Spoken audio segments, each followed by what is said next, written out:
Aloha class. Today I'm going to talk about how I improved my design on the site, um, also how I cleaned up the code and what the page looks like in a browser so far. So in order to go over all three of these questions, first I'm going to pull up my old or the of what I've had so far with my design. So basically I had all the content and all the requirements done in the page right here with the all the way from the header to the footer, and I made my logo design, had everything, um, all the content in the header up here with the topics and the subtopics. Um, but as I opened it and as I kept looking at it, I wasn't too happy, especially with kind of the color and some of the spacing that I had um, in this site. So um, if you just get a good look at what I have right now with kind of some of the spacing up here at the top, as well as the colors, the orange and the green and the logo, it just kind of looks, in my opinion, amateur. So I'll pull up what I switched to, which is, in my opinion, a lot better. Um, so this is my homepage that I have here. So first off, what I did with the logo is I changed it from black to white, kind of gave it a little bit of a softer feel. I've actually um, made the header a little bit taller. That way, I feel like it was too thin before, and then there was kind of an awkward dip with the old design. I also added in this little bit of just just these two triangles, but just adds a little bit of character to the website. Also, I brought the text up a bit closer to the header. I feel like that got away, or that took away a lot of the awkward spacing. Now, if we play around with the header, what we can do is we can click on, for example, layout.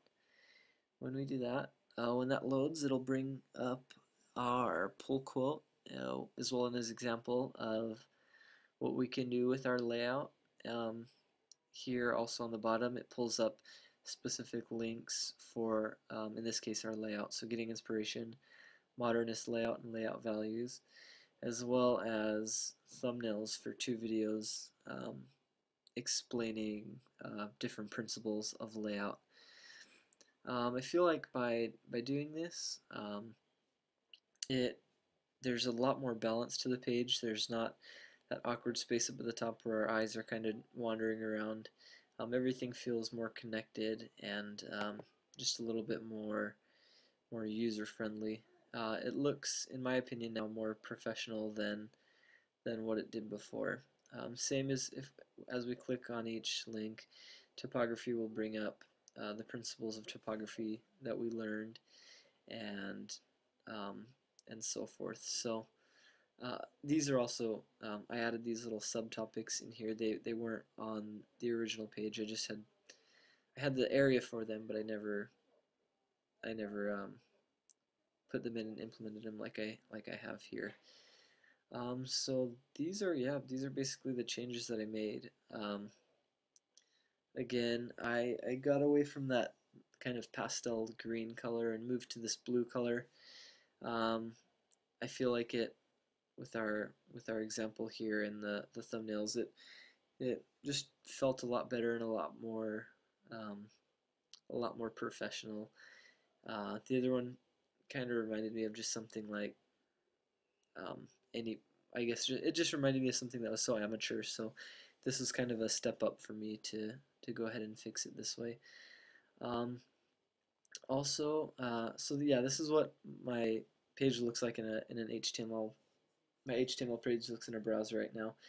Um, and those are the changes that I've made and the improvements that I've made. Now what I'll do is I'll go ahead and pull up our, uh, um, first off the HTML, the index, and kind of show you how I went about and cleaned this up a little bit.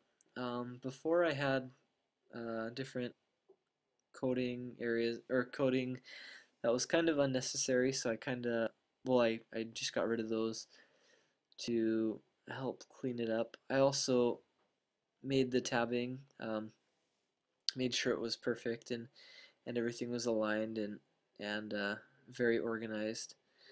By doing this, it just makes everything a lot easier to read and understand. Um, Again, just using the principles of perfect tabbing helped out with that. As we move to CSS as well, there was a lot of for like the colors and whatnot. There was a lot of coding that was kind of unnecessary. So um, basically, what I did is I cleaned it up, made everything um, either changed the tabs around or just in this case just made it really organized so that there's um, not a lot of negative space and not a lot of um, weird margins or unnecessary coding in between anything. By doing that, it's going to really help because I actually noticed it helped a lot because when I was making the changes from the old web design to the new web design, having to navigate through this through the CSS and the HTML pages is kind of a nightmare if it's not organized. But once it is organized, it makes things run so much smoother, and so that's definitely something that I intend to keep up, and something that I recommend for all web designers to do is to keep these pages organized because it'll just help in the long run with web design. I feel like if this is organized here, you spend less time worrying about um, the content of this page here, and you can more freely enjoy adding good principles of design to your personal web page, and it gives you the freedom to kind of be more creative and play around more with what matters the most, which is what the viewer sees, not what you see. So um, keep all these principles in mind, and good luck with your own site cleanup.